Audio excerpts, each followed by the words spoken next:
आप में से बहुत सारे लोग ई कॉमर्स बिजनेस इंडिया या अब्रॉड कर रहे होंगे और खासकर वो इंडिया में अमेजोन, फ्लिपकार्ट, मीशो खुद की ई कॉमर्स वेबसाइट बना के या जो बाकी ई कॉमर्स मार्केट प्लेसेस हैं वहाँ पे सेलिंग कर रहे होंगे। और आप में से बहुत सारे लोग ऐसे भी होंगे जो अभी सेलिंग स्टार्ट करना चाहते हैं, अभी भी सोच रहे हैं कि क्या मुझे ई कॉमर्स इंडस्ट्री में आना चाहिए, क्या हमें ई कॉमर्स सेलिंग करनी चाहिए, मीन्स ऑनलाइन बिजनेस करना चाहिए और अमेजोन, फ्लिपकार्ट, मीशो या अपनी ई कॉमर्स वेबसाइट बना के सेलिंग करना चाहिए, क्या ओएनडीसी पे सेल करना चाहिए। ऐसे बहुत सारे क्वेश्चंस हैं जो अराइज हो रहे हैं, आपके दिमाग में चल रहे हैं कि साल 2025 जो कि कुछ दिनों बाद बस आने ही वाला है, तो ई कॉमर्स इंडस्ट्री या ई कॉमर्स बिजनेस करना कैसा रहेगा और जो लोग ई कॉमर्स बिजनेस कर रहे हैं क्या आगे उनका ई कॉमर्स बिजनेस बूस्ट करने वाला है या फिर उनका ई कॉमर्स बिजनेस बंद होने वाला है, इस वीडियो में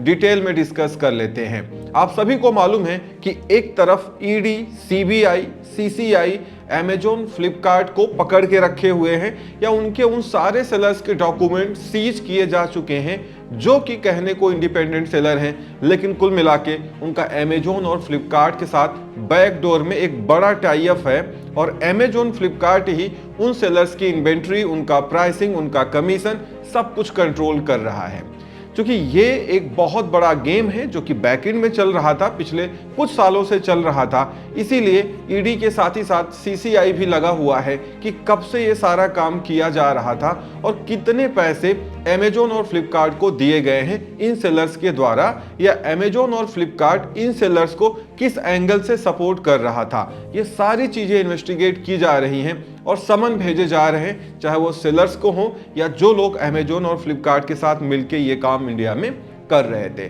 तो बहुत सारे लोग कंफ्यूज हैं कि क्या अमेजोन और फ्लिपकार्ट पे बिजनेस करना रिस्की है, क्या बिजनेस करना चाहिए, क्योंकि एक तरफ जहां पे इंडिया में ई कॉमर्स बिजनेस तेजी से ग्रो हुआ है या ई कॉमर्स इंडस्ट्री बहुत तेजी से ग्रो हुई है, वहीं दूसरी तरफ ई कॉमर्स बिजनेस करना चैलेंजिंग भी हुआ है। और वहीं अगर देखा जाए तो ई कॉमर्स बिजनेस करना आसान भी हुआ है। आसान कैसे हुआ है? आजकल एआई की मदद से आप लिस्टिंग कर सकते हैं, आप अपनी इमेजेस को लाइफस्टाइल इमेज बना सकते हैं, अपनी वीडियो को इन्हेंस कर सकते हैं, उनको एडिट कर सकते हैं, बैकग्राउंड रिमूव कर सकते हैं। बहुत सारी चीजें हैं जो ऑलरेडी मेरे चैनल पे वीडियोज पड़ी होंगी, मैं बहुत कुछ इसके बारे में आपसे बता चुका हूं। तो एआई की मदद से घंटों का काम मिनटों में हो जाता है। तो ये तो सिंपलिसिटी हुई कि आपको सहूलियत है ई कॉमर्स बिजनेस करने के लिए। लेकिन वहीं दूसरी तरफ अमेजोन और फ्लिपकार्ट का जो रवैया है वो सेलर्स के लिए अच्छा नहीं है, क्योंकि ये दोनों ही ई कॉमर्स मार्केट प्लेसेस ये चाहते हैं कि सब कुछ हम ही कंट्रोल करें, चाहे वो इन्वेंट्री हो, चाहे प्राइसिंग हो, चाहे कमीशन हो, चाहे कोरियर हो, चाहे हमारे वेयर हाउसेस हो। तो यहाँ पे सेलर्स को लॉन्ग टर्म में बेनिफिट ले पाना या सेलर्स का लॉन्ग टर्म अमेजोन, फ्लिपकार्ट पे बने रहना, वो भी प्रॉफिटेबल, ये बड़ा मुश्किल हो चुका है। ये तभी हो सकता है जब आप उन अमेजोन और फ्लिपकार्ट सेलर्स के साथ टाई अप बना लें जिनका अमेजोन से डायरेक्ट कनेक्शन है, या फिर आप अकाउंट मैनेजर जो इनकी तरफ से असाइन होते हैं, जो कि इनके खुद के एम्प्लॉई, थर्ड पार्टी की बात मैं नहीं कर रहा हूँ, एसपीएन की बात मैं नहीं कर रहा हूँ, जो इनके खुद के एम्प्लॉइज हैं, या तो उनके साथ आपका कुछ गहरा संबंध हो जाए या यूं कहें कि एक बैकडोर की सेटिंग हो जाए तो आपका काम हो सकता है। लेकिन अगर ऐसे सिंपली देखा जाए तो किसी भी नए सेलर को अमेजोन और फ्लिपकार्ट इस समय बहुत जल्दी बूस्ट देते हुए नजर नहीं आते हैं, क्योंकि ऑलरेडी अमेजोन और फ्लिपकार्ट कोशिश ये कर रहा है कि ओवर 90% जो इन्वेंट्रीज हैं वो इनडायरेक्टली जो उनके इंडिपेंडेंट सेलर्स हैं उन्हीं के थ्रू सेल कराए, उन्हीं को विजिबिलिटी दी जा रही है और उन्हीं के प्रोडक्ट टॉप पेजेस पे प्रमोट हो रहे हैं। तो ये बात तो क्लियर है कि अमेजोन और फ्लिपकार्ट पे अगर आप बिजनेस करने आ रहे हैं तो यहाँ पे आपको बहुत सारे कंपटीशन या बहुत सारी कॉम्प्लेक्सिटी या कॉन्स्ट्रेंट से होके निकलना पड़ेगा, क्योंकि ऑलरेडी यहाँ पे स्कोप कम रह गया है, क्योंकि ये दोनों ही कॉमर्स मार्केट प्लेसेस सब कुछ खुद ही करना चाहते हैं और खुद ही बेचना चाहते हैं। लेकिन वहीं दूसरी तरफ अगर आप मीशो पे जाते हैं तो वहां फिलहाल ऐसा नहीं है या बहुत रेयर है। वहां पे सारे सेलर्स को इक्वली ट्रीट किया जाता है अभी तक फिलहाल। बट मीशो पे क्या है कि हजारों ऑर्डर्स आपके आ सकते हैं, उसमें कोई लिमिट नहीं है, लेकिन वहां पे रिटर्न या रिफंड रेट ज्यादा रहने वाला है, क्योंकि मीशो बिलो टीयर 2 सिटीज के जो कस्टमर्स हैं वहां पे ज्यादा उनको टारगेट करता है, या बिलो टीयर 2 सिटीज के जो लोग हैं वो मीशो को ज्यादा पसंद करते हैं और मीशो पे जाके ऑर्डर करते हैं, क्योंकि ज्यादातर केसेस में उनको सस्ते प्रोडक्ट, अनब्रांडेड या जेनरिक प्रोडक्ट चाहिए होते हैं। और वहीं दूसरी तरफ जो लोग अपनी ई कॉमर्स वेबसाइट बना के सेल कर रहे हैं, शॉपिफाई के साथ सेल कर रहे हैं या स्टोर फ्रंट बना के सेल कर रहे हैं, अपना डोमेन होस्टिंग लेके काम कर रहे हैं, वहां पे क्या है कि वहां पे चूंकि आप अपने पैरों पे खड़े हैं तो वहां पे आपको मेहनत करनी पड़ेगी। जाहिर सी बात है आपको हर एक तरीके अपनाने पड़ेंगे जिससे इनिशियल शुरुआती दौर में आपकी ई कॉमर्स वेबसाइट पे ट्रैफिक आए। चाहे आपको सोशल मीडिया पे ऐड चलाना पड़े, जिसके लिए ऑलरेडी मैं वीडियो बना चुका हूं कि फेसबुक, इंस्टाग्राम, यूट्यूब या गूगल पे ऐड कैसे चलाते हैं, चाहे फिर आपको पर्सनल लेवल पे व्हाट्सएप पे मैसेज ब्रॉडकास्ट करना पड़े, या फिर बहुत सारे तरीके होते हैं जिसके थ्रू आप अपनी वेबसाइट को या ब्रांड को प्रमोट कर सकते हैं। इवन आप अमेजोन, फ्लिपकार्ट और मीशो पे भी अपनी वेबसाइट को प्रमोट कर सकते हैं और फ्री में ट्रैफिक लेके अपनी वेबसाइट पे आ सकते हैं। ऑलरेडी इसकी वीडियो मेरे चैनल पे अवेलेबल है। तो ये तरीके हैं जिससे आप ई कॉमर्स वेबसाइट पे ट्रैफिक ला सकते हैं और उनको कन्वर्ट करके आप सेल गेन कर सकते हैं। उसमें फायदा ये है कि वहां पे कोई कमीशन आपको नहीं देना है, कोई किसी को फी नहीं देना है, जो कुछ है वो थोड़ा मोड़ा आपको पेमेंट गेटवे को कमीशन देना पड़ सकता है, अदरवाइज सब कुछ आपका अपना रहने वाला है। इसीलिए बहुत सारे सेलर्स ये सोचते हैं और करते भी हैं, जितना पैसा वो ई कॉमर्स मार्केट प्लेसेस जो है अमेजोन, फ्लिपकार्ट, मीशो एड में बर्न करते हैं, अगर उतने ही पैसे का एड वो सोशल मीडिया पे चला ले, अपनी ई कॉमर्स वेबसाइट बना के ऑनेस्टी के साथ, ईमानदारी के साथ, मतलब लेजीनेस के साथ नहीं कि बिल्कुल आप सोच रहे बस ऑर्डर आ ही जाए वेबसाइट बनते ही,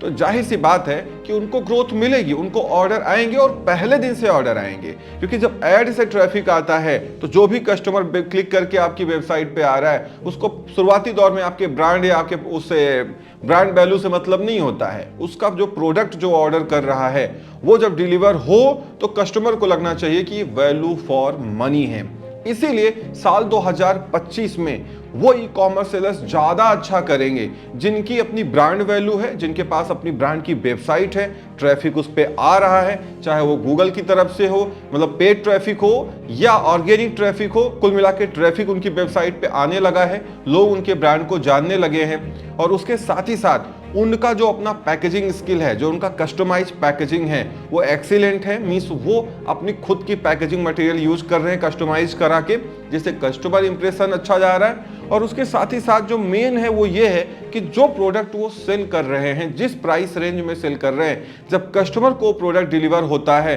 तो उनको वो वैल्यू फॉर मनी लगता है, जिससे वो दोबारा लौट के भी आते हैं, रिपीटेटिव ऑर्डर करते हैं, और उसके साथ ही साथ आपके प्रोडक्ट को रिव्यूज भी देते हैं और आपको फीडबैक भी देते हैं। जितने ज्यादा पॉजिटिव रिव्यूज आते जाएंगे, जो बाकी कस्टमर्स उस प्रोडक्ट को व्यू कर रहे होते हैं वो और कॉन्फिडेंट हो जाते हैं उस प्रोडक्ट को खरीदने के लिए। इवन अगर आप अमेजोन, फ्लिपकार्ट पे सेल करते हैं तो जितने ज्यादा रिव्यूज आते जाएंगे, सेलर फीडबैक आते जाएंगे, उतना ज्यादा आपका अकाउंट या आपके प्रोडक्ट्स को प्रमोट किया जा सकता है। इसीलिए साल 2025 में वो ई कॉमर्स सेलर्स नहीं चल पाएंगे जिनके पास प्रॉपर अप्रोच नहीं है, प्रॉपर प्लानिंग नहीं है, बजट नहीं है, साथ ही साथ जो प्रोडक्ट वो सेल करने के लिए ला रहे हैं उसमें कोई दम नहीं है, सेल भी कर रहे हैं तो ओवर प्राइस करके सेल कर रहे हैं, या जो प्रोडक्ट वो लेके आ रहे हैं मार्केट में उसकी डिमांड नहीं है, या ऑलरेडी मार्केट में जो डिमांड है वो सैचुरेट हो चुकी है। तो ये सारी चीजें बहुत मायने रखती है। अगर आपका प्रोडक्ट सिलेक्शन बढ़िया रहा